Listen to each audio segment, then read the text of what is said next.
前天跑步时绊了一下，身体以一个漂亮的弧度降落在2米外的水泥地上。当时以为就是软组织挫伤，也没有太在意。回家洗了个澡就睡觉了。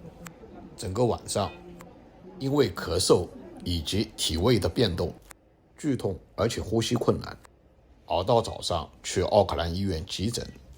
影像学的诊断结果是肋骨骨折。单纯闭合性肋骨骨折的治疗原则是止痛治动，预防肺部感染。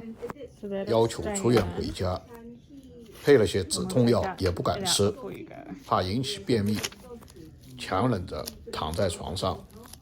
因为体位的变动会引起剧烈的疼痛，一天没敢吃饭，不敢深呼吸，不敢咳嗽。翻身也是一件很奢侈的事情，会把它分解成好几步慢动作，有时试了好几种姿势，用了10几分钟的时间才能下床去上个厕所。有一次鼻子痒，打了个喷嚏，痛得出了一身冷汗，想起来的时候就会做几次深呼吸，防止肺部感染。因为担心止痛药引起便秘，也不敢吃止痛片。愈合差不多需要4到6周的时间。